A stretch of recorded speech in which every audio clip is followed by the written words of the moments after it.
கர்த்தருடைய பரிசுத்த நாமத்துக்கு மகிமை உண்டாதாக. परमेश्वर के पवित्र नाम की महिमा हो। இன்னைக்கு நம்ம தண்ணியை பற்றி பார்க்க போறோம். आज हम पानी के बारे में देखेंगे। தண்ணிக்குள்ள ஒரு தீர்க்க தரிசனம் இருக்குது. पानी के अंदर एक भविष्यवाणी है। அந்த தீர்க்க தரிசனம் எப்படி இருக்குன்னு சொல்லி பார்க்க போறோம். वो भविष्यवाणी कैसा है वो हम देखेंगे। இதே மாதிரி எல்லா எபிரேய வார்த்தையிலையும் इसी तरह सारे इब्रानी शब्दों के अंदर அது தீர்க்க தரிசனம் நிறைந்த ஒரு வார்த்தை. वो सारे भविष्यवाणी से भरे हुए शब्द हैं। நம்ம ஒரு வசனத்தை வாசிக்கலாம். हम एक वचन को पढ़ेंगे। ஆதியாகமம் 1 அதிகாரம் 2 வசனத்தை வாசிக்கலாம். उत्पत्ति के पहले अध्याय के दूसरे वचन को। और पृथ्वी बेडोल और सुनसान पड़ी थी और गहरे जल के ऊपर अंधियारा था तथा परमेश्वर का आत्मा जल के ऊपर मंडलाता था। பாருங்க, பைபிள் சொல்லுது, देखिए कलाम कहता है தேவ ஆவியானவர் ஜலத்தின் மேல் அசைவாடி கொண்டிருந்தார். परमेश्वर का आत्मा जल के ऊपर मंडलाता था। இந்த இடத்துல தான் தண்ணிங்கிற வார்த்தை முதல்ல வருது.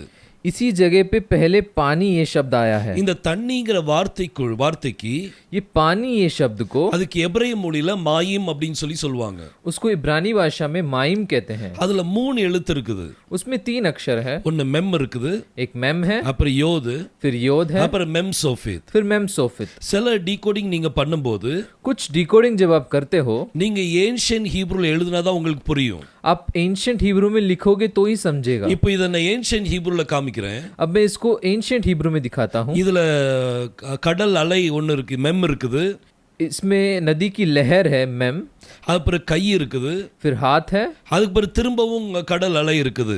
फिर से नदी की लहर है। சோ இத நம்ம பார்க்கும்போது इसे जब हम देखते हैं ஒரு கரம் என்ன செய்யுது, एक हाथ क्या कर रहा है, தண்ணியை ரெண்டா பிரிக்கிறது மாதிரி கர்த்தர் வச்சிருக்கிறார். वो पानी को 2 भाग कर रहा है, ऐसा परमेश्वर ने रखा है। அப்ப இதுல என்ன தீர்க்க தரிசனம் இருக்குன்னா, तो इसमें क्या भविष्यवाणी है, கர்த்தர் இதுல காமிக்கிறாரு, परमेश्वर इसमें दिखा रहे हैं நான் தண்ணியை ரெண்டா பிளப்பேன். मैं पानी को 2 भाग करूंगा। அவர் அப்படிப்பட்ட தேவனா இருக்கிறார். वो वैसा परमेश्वर है, தண்ணியை பிளக்கக்கூடிய தேவனா இருக்கிறார். पानी को 2 भाग करने वाला परमेश्वर है।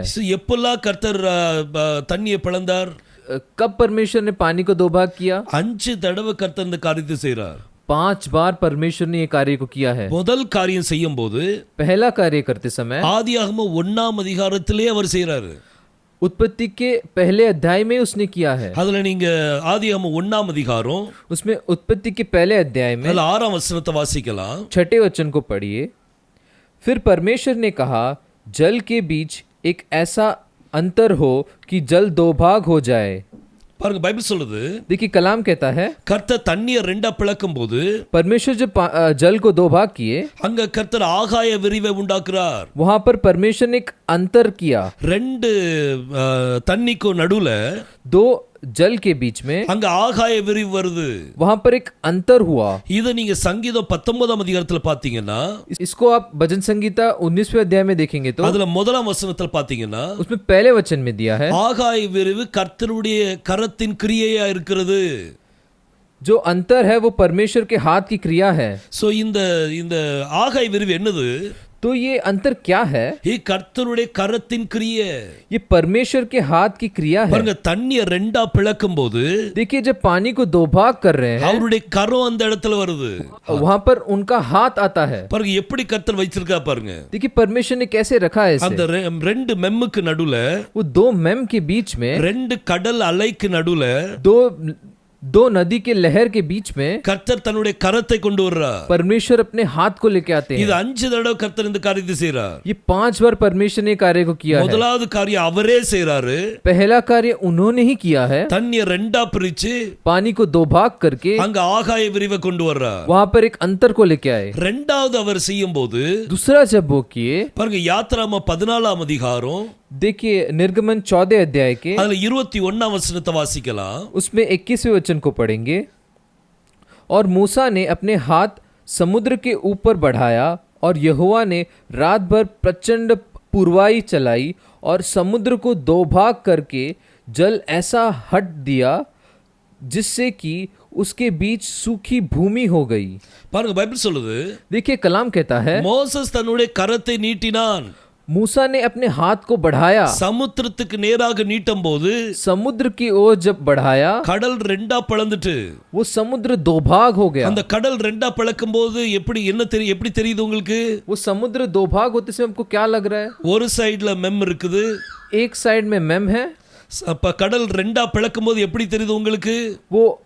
वो समुद्र जब दो भाग होते हैं तो आपको क्या लगता है? ஒரு பக்கம் சமுத்திரம், இன்னொரு பக்கம் சமுத்திரம், एक तरफ एक समुद्र, दूसरी तरफ दूसरा समुद्र। அதாவது ஒரு பக்கம் மெம், இன்னொரு பக்கம் மெம், तो उसका अर्थ है एक तरफ मेम, दूसरी तरफ मेम, அப்புறம் நடுவுல மோசஸுடைய கரம் வந்துருது।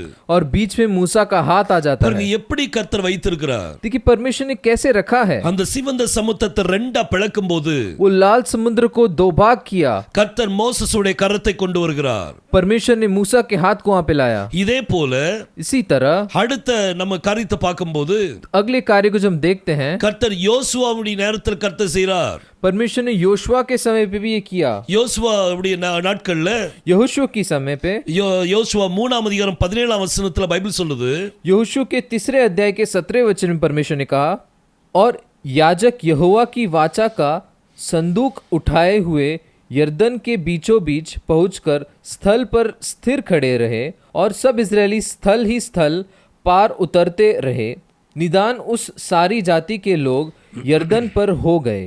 பாருங்க பைபிள் சொல்லுது, देखिए कलाम कहता है, யோசுவாவுடைய நாட்களையும் கர்த்தர் யோர்தானை ரெண்டா பிரிக்கிறாரு। यहोशू के समय भी परमेश्वर ने यरदन को दो भाग किया। அங்க ஆசாரிகள் உடன்படிக்கையின் பெட்டியை பிடித்துக்கொண்டு, वहां पर याजक वाचा के संदूक को लेकर थे। அப்படி அவங்க அதை பிடித்துக்கொண்டு யோர்தான் மேல காலை வச்ச உடனே वो उठाकर जब वो यरदन पे पैर रखे, அந்த யோர்தான் ரெண்டா பிளந்துட்டு वो यरदन दो भाग हो गया। அந்த ரெண்டா பிளக்கிறதுக்கு எதை கொண்டு வந்தார் கர்த்தர்? वो दो भाग करने के लिए परमेश्वर ने क्या लाया? உடன்படிக்கையின் பெட்டி கொண்டு வந்தார்। वो वाचा का संदूक लाया। சிந்திச்சு பாருங்க, सोच कर देखिए கர்த்தருடைய தீர்க்கதரிசனம் எப்படிலாம் நிறைவேறிட்டு இருக்குது। परमेश्वर का भविष्यवाणी कैसे कैसे पूरा हो रहा है। இது மூணாவது தடவை கர்த்தர் பிளக்கிறார்। ये तीसरी बार परमेश्वर ने ये पूरा किया। அடுத்தது எலியா டைம்ல பிளக்கிறார்। अगला परमेश्वर ने एलिया के समय पे किया। நீங்க 2 ராஜாக்கள் 2ஆம் அதிகாரம் अब दूसरे राजा के दूसरे अध्याय में அதுல 8ஆம் வசனத்தை பாத்தீங்க அப்படின்னா 8वें वचन को देखोगे பாருங்க तो பைபிள் சொல்லுது, देखिए कलाम कहता है, तब एलिया ने अपनी चद्दर पकड़कर ऐंठ ली और जल पर मारा, तब वह इधर उधर दो भाग हो गया, और वे दोनों स्थल ही स्थल पार उत गए।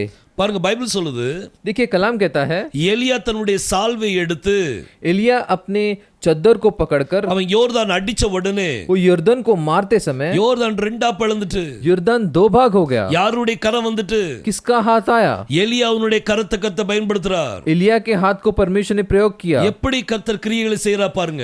देखिए परमेश्वर कैसे क्रिया करता है। ஒவ்வொரு நேரமும் கர்த்தர் தீர்க்கதரிசனம் நிறைவேற்றிட்டே வர்றார்। हर समय परमेश्वर वो भविष्यवाणी पूरा करते आ रहे हैं। இன்னைக்கும் நம்மளுடைய வாழ்க்கையில அப்படி செஞ்சுக்கிட்டு இருக்கிறாரு। आज भी परमेश्वर हमारे जीवन में ऐसे ही कर रहे हैं। பாருங்க எலியாவுடைய வாழ்க்கையில கர்த்தர் செய்தார்। देखिए एलिया के जीवन में परमेश्वर ने किया। அடுத்து எலிஷா டைம்லயும் செய்றாரு। अगला परमेश्वर ने एलिशा के समय पे भी किया। எலியா எடுத்துக்கொள்ளப்பட்ட பிறகு एलिया जब उठा लिए गए, அங்க எலியாவுடைய சால்வை எடுத்து तब एलिशा एलिया के वो चद्दर को लेकर, அவர் சொல்ற எலியாவின் தேவன் எங்கே?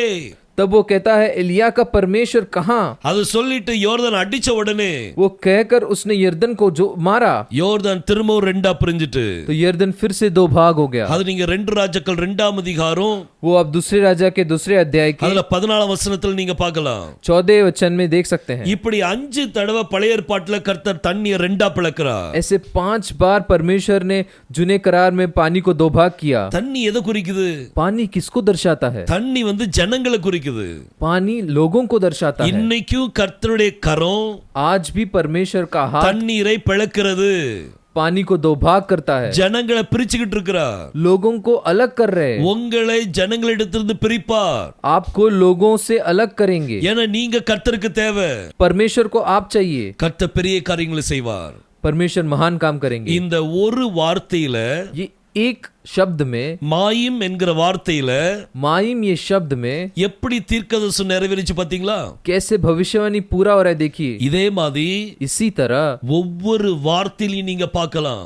हर एक शब्द के अंदर आप देख सकते हैं। நம்ம எத்தனையோ டீகோடிங் பார்த்திருக்கிறோம். हमने कितना ही डिकोडिंग देखा है। எல்லா டீகோடிங்லயும் हर डिकोडिंग के अंदर நீங்க தீர்க்க தரிசனத்தை பார்த்துட்டு இருக்கலாம். आप भविष्यवाणी को देख सकते हैं। இது எதை குறிக்குன்னா, ये किसे दर्शाता है? நம்ம தேவன் எப்படிப்பட்டவர் அப்படிங்கறத காமிக்குது. हमारा परमेश्वर कैसा है वो दिखाता है। ஹalleluya. हालेलुया। நம்ம தேவன் பெரியவர். हमारा परमेश्वर महान है। கர்த்தர் உங்களை ஆசீர்வதிப்பாராக. परमेश्वर आपको आशीष करे। ஆமென். आमीन।